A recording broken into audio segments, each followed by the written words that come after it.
Hi-de-ho, everyone. Sorry, wrong channel. What up, boys and girls? Fallout here, and oh boy, do I have a real one for you today. No, not a shotgun, not a hand cannon, not a pulse rifle, or even a sniper. We are here today to talk about a friggin' sidearm. Confused? Well, you shouldn't be. Sidearms are actually shockingly viable these days. They have good time to kills, they're extremely user-friendly, accurate-ish in the air. Overall, not bad. And the one on the table today in particular has proven itself to be an extremely reliable primary. It's the Breachlight. For those of you familiar with Uncle Grandpa Osiris's obelisks this season, you no doubt know that the Breachlight is a Saint 14 sidearm very easily farmable. All you gotta do is just link up the Tangled Shore obelisk, do a sundial activity, which is mind-numbingly simple, and bam, instant weapon reward. The Breachlight is an aggressive frame sidearm, a very rare category. There are only 3 in the entire game. It's kind of a hybrid pulse rifle. You squeeze the trigger and fire a 2-bullet burst. Now, while the Breachlight doesn't bring the absolute best time to kill to the table, headshot-wise, take a look at this chart real quick. What it does do incredibly well is body shot time to kill. 3 full trigger pulls, even if you miss all your headshots, equals 1 dead guardian, meaning when compared to other sidearms, the Breachlight is crazy forgiving. Think about that for a minute. 3 trigger pulls, and none of those bullets have to connect in the dome. What would you say if I offered you a hand cannon that worked the same way? Well, you'd probably sell your own mother up the river to get your hands on it, but you don't have to. The Breachlight is right here. But Fallout, if there are other sidearms that are so much better at headshot time to kill, why wouldn't I just use them? I mean, you definitely can if you like. No one's gonna stop you, but the Breachlight has great base stats and a few very viable weapon perks that give it a little extra oomph. Do you remember my recent video on best god tier weapons that are easily farmable? Hindsight is 2020, but if I had a time machine, I would go back and put Breachlight on as number 11. No joke, I've been using it in PvP a bunch, and it really is that enjoyable. But enough gum flapping. Let's get into the shop, look under the hood, and find out what exactly is the PvP god roll. And as tradition dictates, we're gonna start out on the left over here in column number 1. Barrel options, always exciting. Now we've got all the usual suspects here in the lineup: hammer forged rifling, small bore, fluted barrel, polygonal rifling, arrowhead break, chambered compensator, corkscrew rifling, extended barrel, and full bore. So what do we want on our Breachlight in PvP? Which stat is most important? Now, once again, the question being, do you play on M&K or do you play on controller? Remember, people, you always have to ask that question first. If you don't, you're not taking the entire player base into consideration. With the Breachlight, if you're on mouse and keyboard, there's no question. Range is king.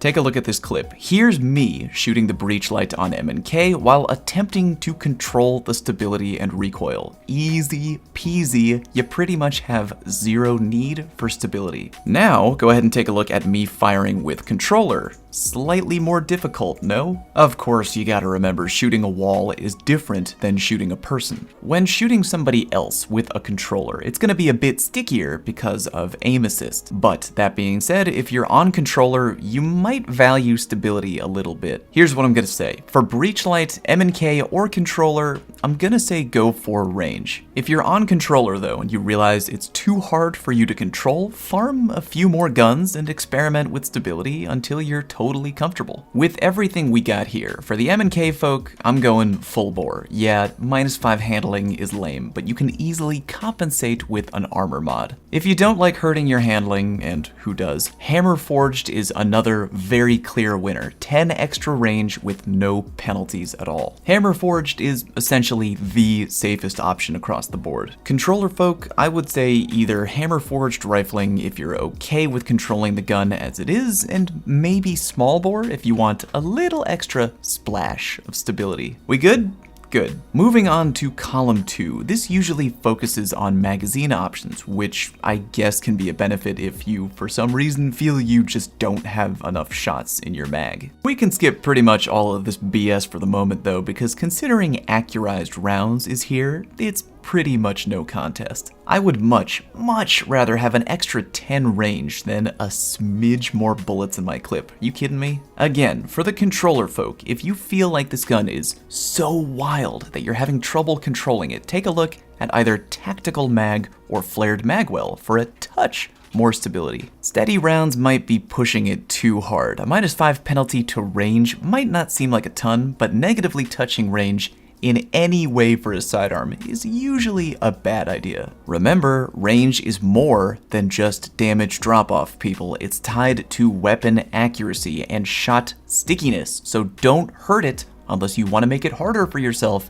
to land shots. Overall, I'm just going to say that the winner is accurized rounds. No contest. And with that, we're off to column 3 with 6 options to pick from. Let's weed out options that probably ain't it, starting with Underdog. Now, a better reload speed is nice to have in PvP, but since Outlaw also exists in column 3, which IMO much better than Underdog, there's really no reason to keep it in the running. I don't know about you, I would rather have my better reload speed on my terms, i.e. after a kill, than on the enemy team's terms, aka them tearing up my beehole. And believe it or not, that's borderline the only bad perk in column 3. The other ones aren't flashy, sexy home runs, but they're actually all somewhat viable. Let's look at hipfire grip for a minute. M&K players, you have essentially zero reason to ever want to pick this perk. Firing from the hip is already easy as hell for you to do. Giving you hipfire grip is like giving a fish a unicycle. Controller players, on the other hand, might benefit from hipfire grip, but it all depends on how you use sidearms. Do you hipfire a lot? Well then, yeah, this can probably help you. Do you almost never hipfire? Okay, well then pass over this perk. It's really that easy. Me personally, I almost always ADS my sidearms unless the enemy guardian is so close to me they basically have their hand in my pants. And at that point, it wouldn't really matter anyway, would it?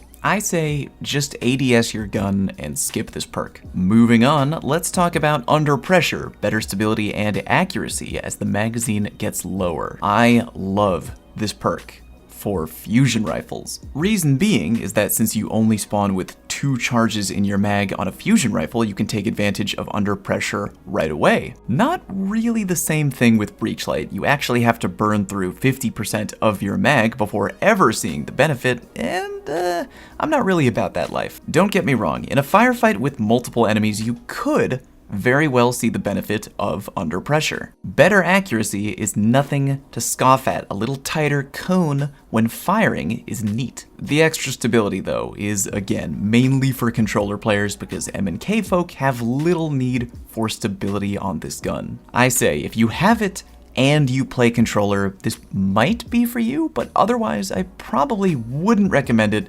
I'd rather just use a perk that helps me all the time, not when I'm just low in the magazine. All 3 perks that we're left with are all perks I would definitely recommend for any Breachlight going into PvP. Threat Detector, Outlaw, and Demolitionist. With Demolitionist, it's not flashy, but there's no downside and it's always in effect. You get a kill, you get more grenade energy. And not only that, but using your grenade auto-reloads the gun. How you gonna argue with that? Any Guardian trying to use a high discipline build benefits greatly from Demolitionist, no question about it. Outlaw, this perk is just classic. You get a headshot kill, get a much faster reload. Now I did say earlier that it's mad easy to get body shot kills with the Breachlight. True. That being said though, with the recoil pattern, it's still very easy for your second shot to kick up into the enemy's head and trigger Outlaw. The bottom line is there's no real downside to this perk. Always consider it for your sidearm in PvP. Finally, we got Threat Detector. Better reload, stability, and handling when enemies are in close proximity to you. Well, what exactly is close proximity? Turns out it's when you and one other Guardian are within a 15-meter radius of one another. How far is that? About this far. Now the really good thing about Threat Detector for the Breachlight is that you're using a sidearm, so almost 99% of the time, guess what? You're gonna be within this range of your enemy when using the Breachlight. TLDR, if you're fighting an enemy Guardian, Threat Detector is almost always gonna be in effect. Controller players in particular probably want to think about Threat Detector a lot because not only does it buff handling and reload, but stability as well, and not just when the mag is half empty. Even M&K players, although they don't care about stability, who doesn't benefit from extra handling? Take a look at these clips real quick. It's not a huge difference, but Threat Detector almost functions like Quick Draw Junior. IMO, it is massively not bad, and I recommend it strongly. More on column 3 at the end of this video, but for now, let's check out column 4, 6 more perks for us to choose from. Side note, good news, if you're far ahead enough in your season rank, every time you get a Breachlight, you're gonna have 2 perks to pick from in column 4, meaning obviously that much easier to get the perk that you're actually trying to get. 2 chances are better than 1. The math checks out. Let's make like a gardener and continue weeding out what we don't want, starting with Osmosis. Yeah, there's no mystery here. That is a PvE perk. We don't care about matching elemental types in PvP, so into the garbage it goes. Next, Elemental Capacitor. Yeah, sorta nice to have a buff to either reload, handling, or stability, but it's one of those situations where we got much better options on the table. Remember, you don't go to a buffet and pick out toast, boys, meaning we're gonna pass on this perk. Up next is Rampage. Now, perks that do extra damage are usually in fairly strong contention in these videos, and Rampage is definitely viable. I just don't like it a ton due to the fact that the second you get the kill, the extra damage clock is already running, unlike other perks that don't kick in the timer until after you reload, which could give you a little extra time to track down your next enemy. What I'm saying is, I like Rampage better for PvE, and although it is viable, it's outshined by another perk, which you probably already know, and we'll get to that one in a second. But first, let's talk about Quick Draw. Quick Draw, you goddamned bastard. Why couldn't you have been in column 3? What are you doing over here, you friggin' ass? If Quick Draw was in column 3, that would make my life and these choices a lot easier, but no. Column 4. If you get Quick Draw, good news, that's a great neutral game perk, and literally every gun in the game only benefits from having Quick Draw. Better draw time, better stow time, better ADS time, it's gravy, total gravy. If you get that perk, try it out, see if it's for you. But I would much rather have one of these last 2 perks, Vorpal Weapon and Multi-Kill Clip. Let's start with the latter. Multi-Kill Clip, while super dank for PvE, is also pretty viable for PvP. You get a kill, or several, reload, activate a damage buff. This perk's level of hotness is going to depend a lot on if you play a lot of 3v3, like Comp, or if you play 6v6, like Quick Play, Control, Iron Banner, yada yada yada. It's obviously going to be better the more enemies you have on the field. Let me hit you with some numbers and facts real quick. With Multi-Kill Clip level 1, you get 53 damage to the head per bullet, meaning Multi-Kill Clip level 1 guarantees a 2-tap headshot kill on all guardians in PvP with the Breachlight. Not bad. Multi-Kill Clip level 2 guarantees a 2-burst kill on an enemy guardian with 1 burst in the head and the second one in the body. Super not bad. Multi-Kill Clip level 3 is fairly rare for a sidearm in PvP. I would be impressed if you got that to proc for you multiple times in one game. But hey, if you do, kudos. Multi-Kill Clip level 3 gives you a body shot damage of 49 per bullet, which means it is technically possible to get a 2-burst kill in the body against a guardian in PvP if their resilience isn't strong enough. But you really shouldn't bank on that a ton. It's much more likely that you're gonna get a level 1 or a level 2 most of the time. That being said, Multi-Kill Clip is still quite hot. Anything you can do to make killing people easier is always appreciated in PvP. But with that in mind, I want to talk about this perk, Vorpal Weapon. This right here is a rare weapon perk, only available on 6 guns in the entire game, and only one of them being a sidearm. Vorpal Weapon gives you better damage against bosses, vehicles, and guardians in their super. Now all that other stuff is PvE related, but how much damage exactly do you do to a guardian in their super? Great question, guy. Let's take a look. From what I can tell, depending on the super, because different ones have different levels of damage, resistance, yada yada, you're basically sitting on a 55, I'm going to repeat that number, a plus 55% damage buff against supers. I don't know if any of you out there are math majors, but 55% is a big number. If you could make yourself 55% smarter, you'd be a friggin' genius. If you could make yourself last 55% longer in bed, well then a lot of you out there would be up to 30 whole seconds, wouldn't you? I'm just kidding, it's not that big of a deal. Try thinking about baseball. Anyway, where was I? Oh yeah, Vorpal Weapon literally murders supers to a borderline comical degree. Take this, Sentinel Titan, normally very beefy and roaming super, yes? Normally, it takes 5 full bursts to the head or 7 full bursts to the body to put this thing down. With Vorpal Weapon in effect, that's suddenly a 3 headshot burst kill or a 4 burst body shot kill. That is literally just 1 more trigger pull to the body than if this Titan wasn't in their super. Are you understanding this? That is outrageous. No triggering criteria, nothing to set up. You shoot someone in their super, it just works.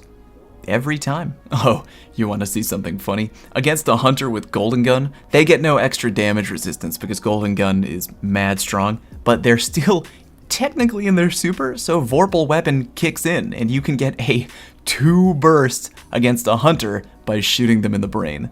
How great is that? Hopefully right now, by the way, on the screen you're seeing some clips of me casually going into PvP with my Vorpal Breachlight and absolutely ruining some Guardians in their super. This is really, really easy to do, and I love it. The nice thing about Vorpal is that every game of PvP, someone on the other team is gonna pop their super. With Vorpal, I straight up look forward to it. I seek them out. The hunter becomes the hunted. Every super pop is a chance for me to ruin somebody's day. And that's what I'm all about, son. However many clips you're seeing right now, please understand that there's just so much more. But yeah, that's what it comes down to for column 4, Vorpal Weapon or multi-kill clip. Just choose whichever one you think benefits your style of play more. Finally, for the masterwork, let's keep it simple. Range is the all-around winner. If you're on a controller and you feel you need more help with controlling the kick, try to get stability. But come on, I believe in you. I think you can control it as is.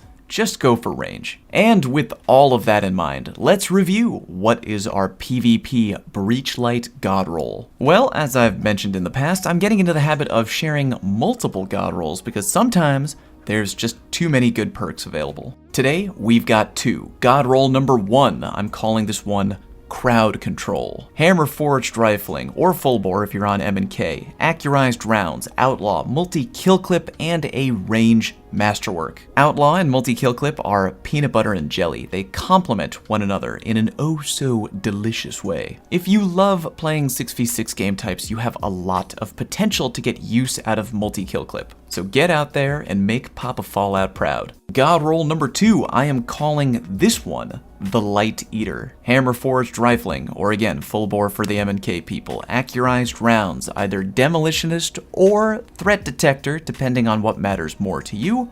Vorpal Weapon, and a Range Masterwork. This is your classic anti-super weapon. Encourage those roamers to come after you, let them and gun them down. 55% extra damage to supers is for real, no joke, and I promise you, you'll get this gun to put in work with just a little bit of practice. For any of you at home wondering, after using both God rolls extensively, the Light Eater one is my favorite. But I am not you. Go out there, toy around with this gun, and figure out which rolls and perks are your favorite. I am just offering guidelines over here. If you like today's content, please click the like button, and if you haven't already, click subscribe. It's free to do and helps me reach my goal of one day ruling the universe through slow and steady internet growth. Let me know down in the comment section what your favorite rolls are for the Breachlight and what weapon you would like to see me find the God roll for next. Thank you very much for watching, and I'll see you next time.